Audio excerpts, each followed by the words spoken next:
Apa kabar teman-teman? Salam solidaritas. Kali ini kita masih akan membicarakan permasalahan yang terjadi di pabrik mobil PT Sokonindo Automobil atau DWSK Indonesia yang terletak di Serang, Banten. Belum lama ini muncul pemberitaan di detik.com yang berjudul DWSK bantah PHK sepihak, tegaskan mantan karyawan dapat kompensasi THR. Dalam berita itu, PR dan media manajer PT Sokonindo Automobil, Ahmad Rofihi, menyampaikan bahwa PT Sokonindo Automobil sudah memberikan kompensasi kepada para mantan karyawan yang telah di-PHK. PT Sokonindo Automobil sudah memberikan kompensasi kepada para mantan karyawan yang telah di-PHK sesuai dengan peraturan perundang-undangan yang berlaku di negara Republik Indonesia, termasuk memberikan kompensasi uang pesangon dan juga tunjangan hari raya. Dia juga menegaskan bahwa keputusan PHK memang harus diambil di DWSK Indonesia berkaitan dengan efisiensi perusahaan. Lantas, apa tanggapan buruh terhadap pernyataan pihak perusahaan tersebut? Yuk kita cari tahu.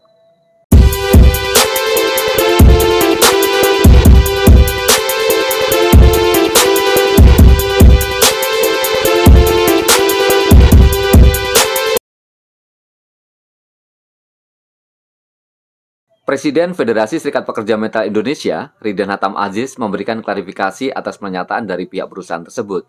Menurut Riden, apa yang dilakukan PT Sokonindo adalah PHK sepihak. Buktinya, saat ini ke-47 orang buruh yang di-PHK melakukan penolakan terhadap PHK yang dilakukan oleh perusahaan, di mana dari 47 orang yang di-PHK, 7 orang diantaranya adalah pengurus serikat pekerja. Dengan adanya penolakan dari para buruh, maka sudah sangat jelas bahwa PHK yang terjadi adalah keinginan sepihak dari perusahaan. Kalaulah itu bukan PHK sepihak, tentulah tidak ada konflik seperti ini. Disampaikan, kasus ini bermula ketika pada tanggal 31 Maret 2022, para buruh yang saat itu masih bekerja dikumpulkan oleh manajemen dan diinformasikan jika mereka telah di-PHK. Padahal, sebelumnya perusahaan tidak pernah merundingkan permasalahan ini dengan pihak serikat pekerja maupun pekerja yang di-PHK. Mereka dipanggil dan diberitahu sudah di-PHK. Kemudian, saat itu juga uang pesangonnya ditransfer ke rekening buruh yang bersangkutan. Apa yang dilakukan perusahaan yang tiba-tiba mentransfer pesangon padahal PHK yang dilakukannya belum sah, menunjukkan sikap arogan pihak perusahaan. Lebih dari itu, ini semakin membuktikan jika PHK dilakukan secara sepihak. Perusahaan memaksakan kehendak, di mana pesangon adalah kompensasi atas terjadinya PHK.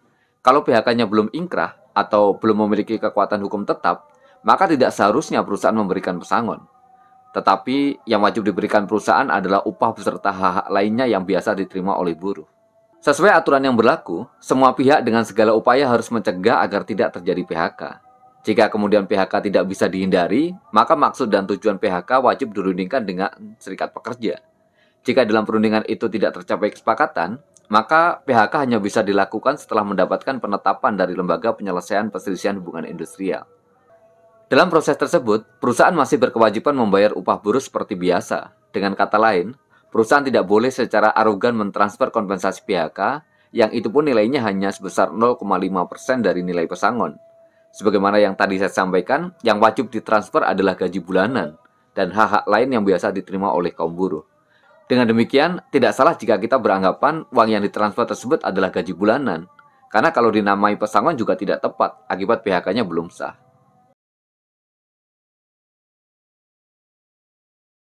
Hingga saat ini, buruh Sokonindo terus melakukan unjuk rasa untuk menuntut agar mereka bisa dipekerjakan kembali.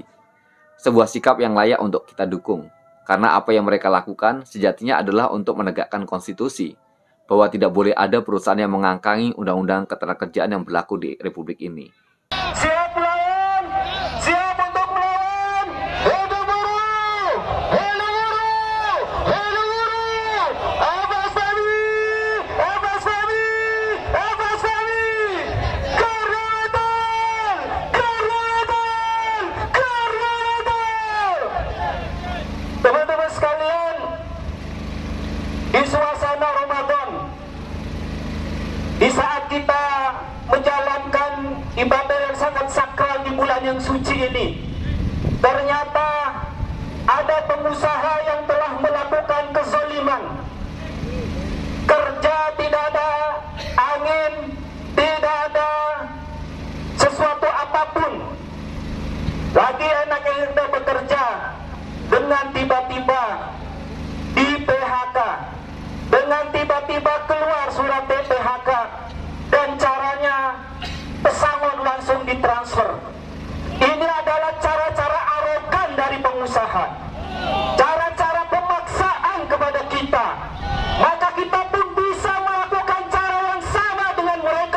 teman-teman sekalian.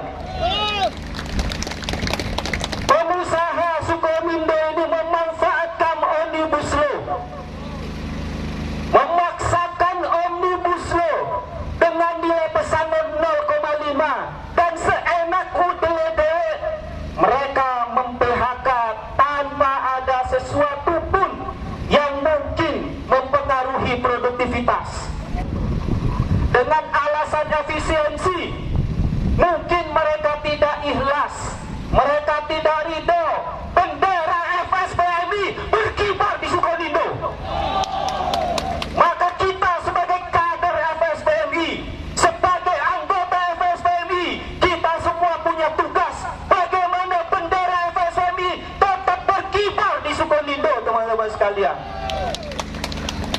Dengan cara apapun kita akan lawan PHK yang menzalimi anggota kita. Hari ini mungkin yang hadir bisa dihitung dengan jari. Hari ini yang hadir mungkin perwakilan dari beberapa perusahaan.